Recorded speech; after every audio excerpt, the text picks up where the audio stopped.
Hey guys, it's Miss Sowards again. I'm coming at you with another terrific Tuesday. This month our design principle is the natural world, so I try to do something very similar to that. I found a really cute book that I'm excited to read to you, and then we'll get to our activity. Our book is called Crinkleroot's Guide to Giving Back to Nature, and it's by Jim Arnosky.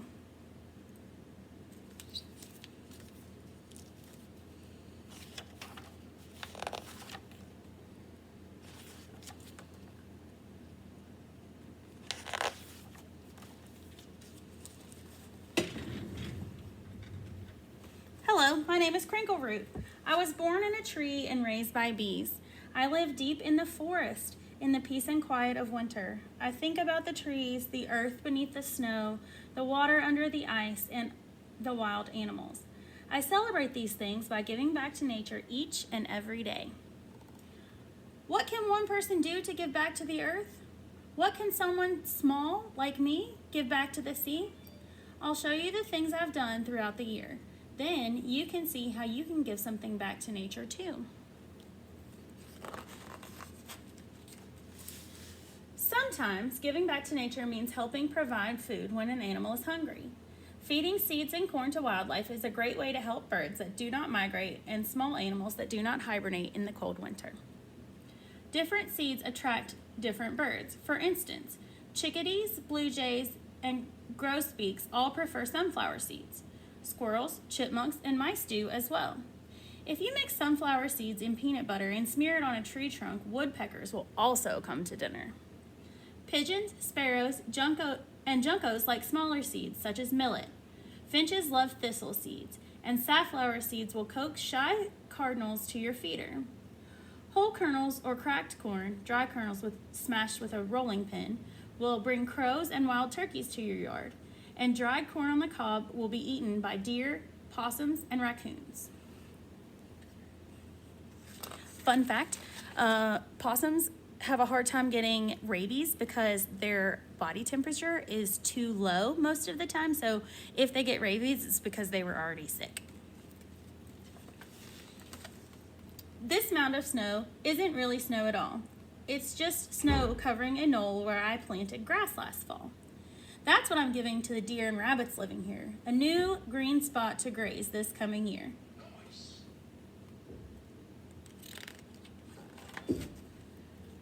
Let a corner of your lawn grow wild.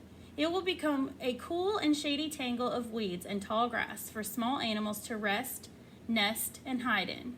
In this patch of lawn grown wild, I see 2 sparrows, 1 bird's nest with 3 eggs, 2 caterpillars, 7 butterflies, 4 bees, 1 spider and web, 1 snail, 1 grasshopper, 1 chipmunk, 1 mouse, 1 fawn, 1 pheasant, 1 rabbit, and 1 garter snake. Can you find them all?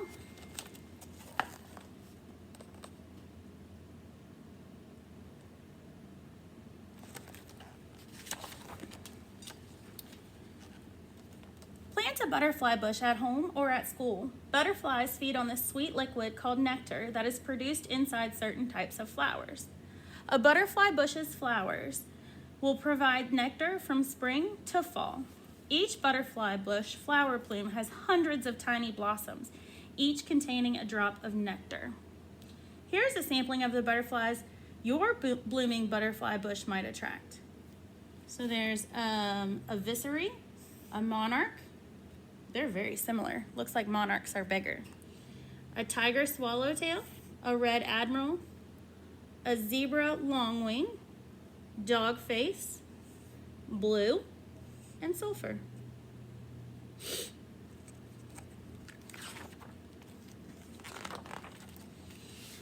Planting nectar-producing flowers, you'll also be providing nectar for hummingbirds. Like butterflies, hummingbirds feed exclusively on flower nectar.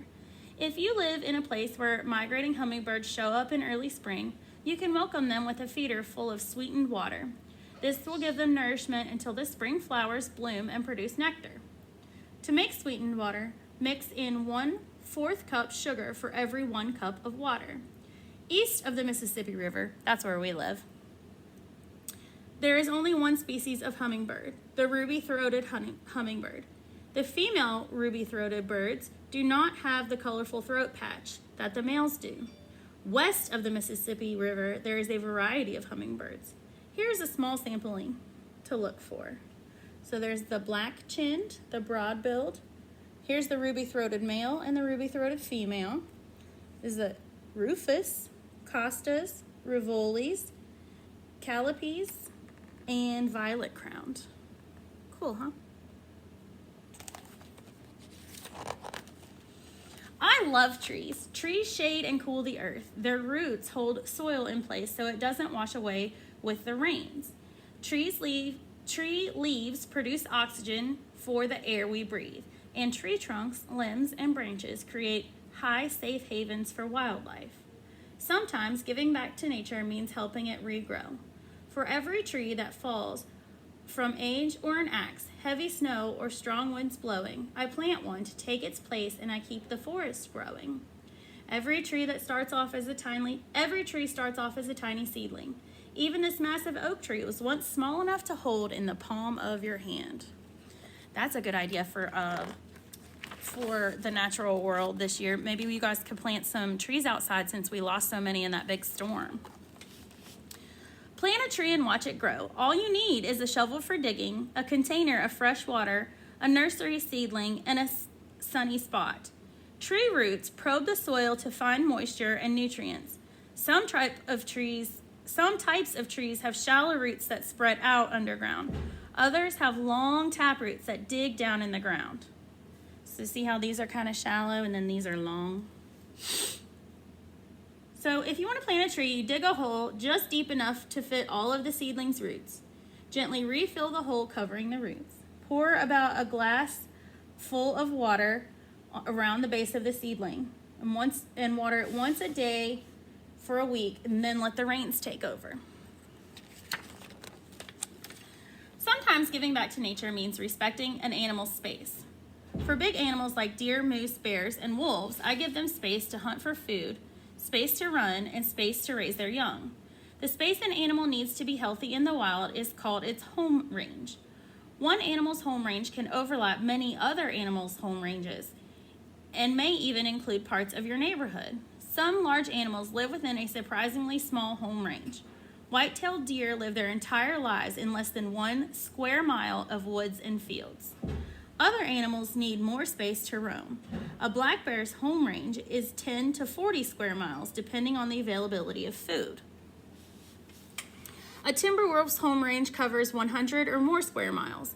A mountain lion's home range can be anywhere from 20 to 40 square miles. Here are some other animals' home ranges. A red fox needs 1 square mile.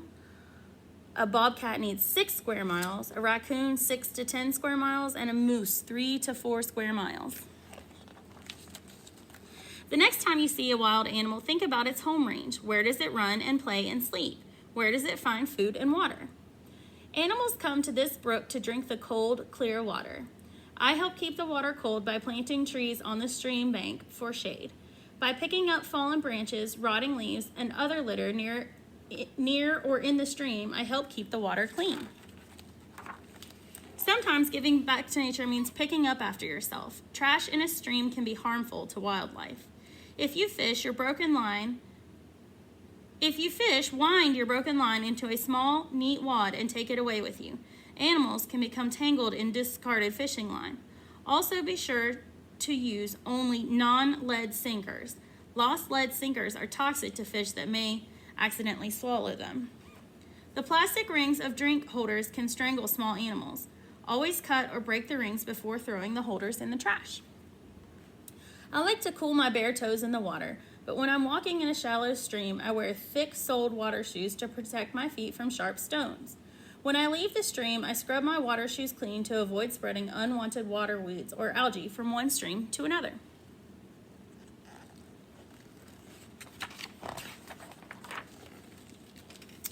By caring for this little brook that runs right by my home, I'm taking care of water wherever water roams. Small streams like this feed rivers that flow into the sea. Clean, fresh water is a gift I'm giving to the sea. Oh, look at the little snake He's got a little bandana on. He's just happy as a little lark on that boat, huh? No one can say exactly how long it takes for fresh water from a mountain brook or inland river to reach the salty sea. But when it arrives, it won't be clean if no one cares along the way. Where fresh water mixes with salt water, fish spawn. Many large ocean fish begin life in smaller streams like this one. If you are fishing in a stream for food, always make sure to release fish too small to eat. So, fun fact, when the water meets the sea, this kind of water where they mix is called brackish water, and there's some pretty cool fish that can live in brackish water. How to release fish unharmed. Grasp the fish firmly, but do not squeeze. So be careful of sharp fins or gill covers. So one thing, if I'm fishing, I always start at the head and move my fingers back to hold down the top fin, especially on bluegill. Lower the unhooked fish, use pliers to remove the hook and then lower the unhooked fish into the water and let it go. If it doesn't swim right away, push it forward and backward and move water through its gills until it revives and swims away. For fish with stingers such as rays and skates, simply cut the line and let them swim away. The fish hook will eventually corrode and fall away. Sometimes giving back to nature means leaving things where you found them. When you wade in the ocean, you are walking on the edge of a vast underwater wilderness. You never know what might wash up with the next wave. Bring home only empty shells. Here are some ways to tell if a seashell still has an animal living inside. Conchs and whelks are gastropods, named for the way they appear to move along on their bellies. Any gastropod shell that feels heavy is still occupied. Put it back where you found it. The animal was on its way somewhere when you picked it up. Empty shark and ray egg cases feel dried and hard and are feather light in your hand. Mussels, clams, and scallops are all bivalves. Each has two shells that open and close to catch food. A bivalve that is tightly closed is still alive. Return it to the water. Some people call these shark egg casings mermaid purses.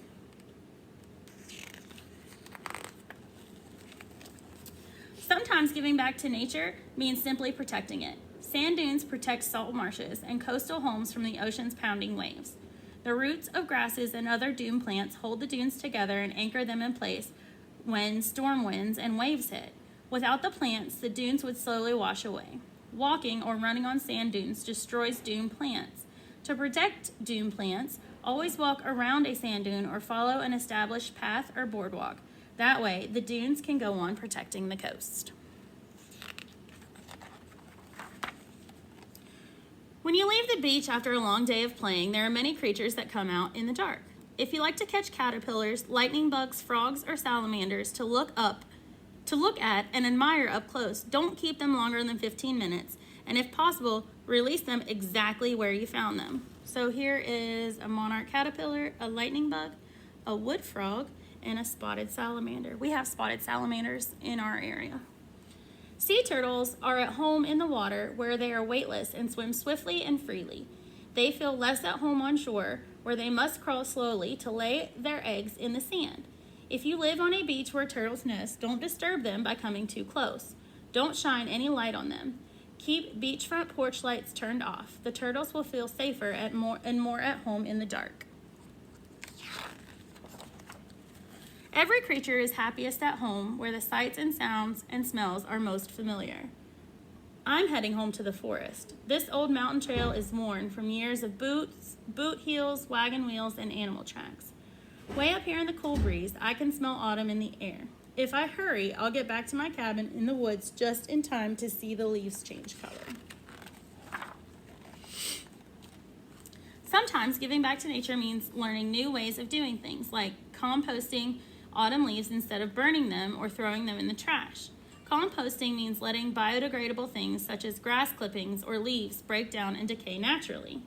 The simplest way to compost the leaves you rake is to spread them into your garden or yard. The leaves you scatter will eventually decompose and turn into fertilizer for the soil.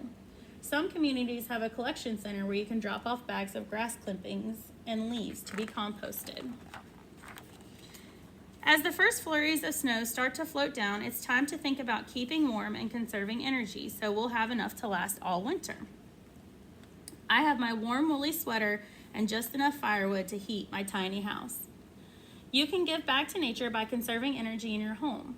You can use energy-saving light bulbs, turn off lights when you leave a room, shut off your TV and computer when you're not using them, never leave a water faucet running or dripping, and always close the door when you come in from the cold. If everybody does these things, it will save a lot of energy. The more energy we save, the less we take from nature. In winter, wild animals that don't hibernate or migrate to warmer places must conserve energy too. They do this by moving only when they have to find food or escape danger. Never let your pets run free outdoors in winter. Outside, a house cat can prevent a bird from flying to food or keep a hungry mouse or squirrel from coming out to feed. And a playful pet dog. The earth is our home. We breathe the air and drink the water. We use the land to grow our food. We live everywhere, from the highlands and lowlands to the mountains and the sea. We like having wild places to explore. We love to fish and hike and swim. We watch and study wildlife and enjoy the great outdoors. By giving back to nature, we also help ourselves. Remember, we're part of nature too.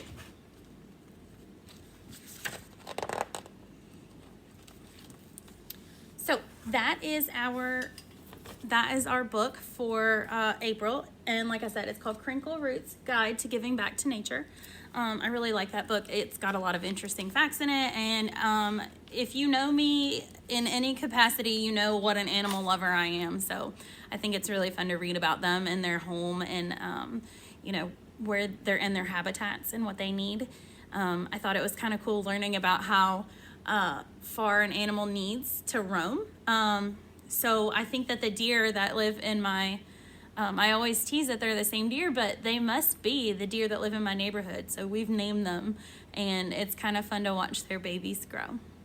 Our activity for this time is we are going to grow some seeds. So in your kit, you'll find a little terracotta pot, and inside of there will be a pellet that you'll have to add water to, and I went ahead and added the water so I could measure how much you guys needed.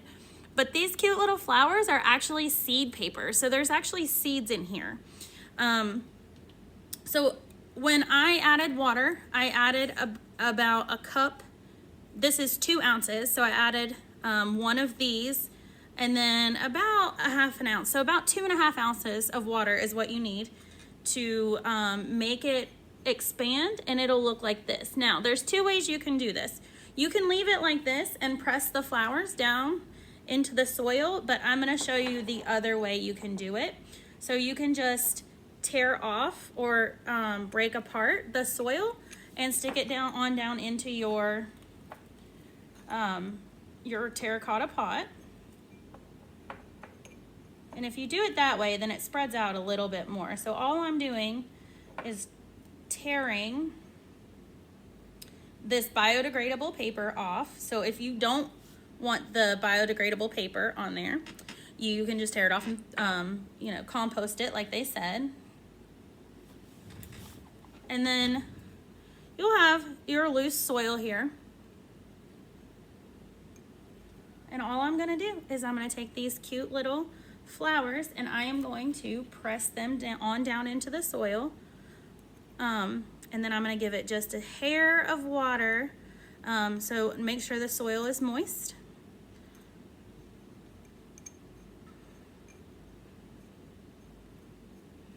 You can see I've got them all covered up in there and pressed down. So I'm going to give it just a tiny bit of water, very little bit. It does have a hole in the bottom for drainage, so if you guys need to set it on a plate or something, make sure you do that. I'm gonna give it a little bit of water. So I gave her a little bit of water, and I'm just gonna set this in my window and watch them grow. It'll be fun to see what kind of flowers come out of here. It said wildflower seeds, so hopefully you can put these out in your yard as well, and let the butterflies and the bees and maybe even hummingbirds come and check them out. So I hope you liked our craft for this time, and I can't wait to do the next one. Bye guys. I added about 3 ounces of water or so to this pellet, and then I just made sure to keep watering it. And look, I've already got sprouts growing.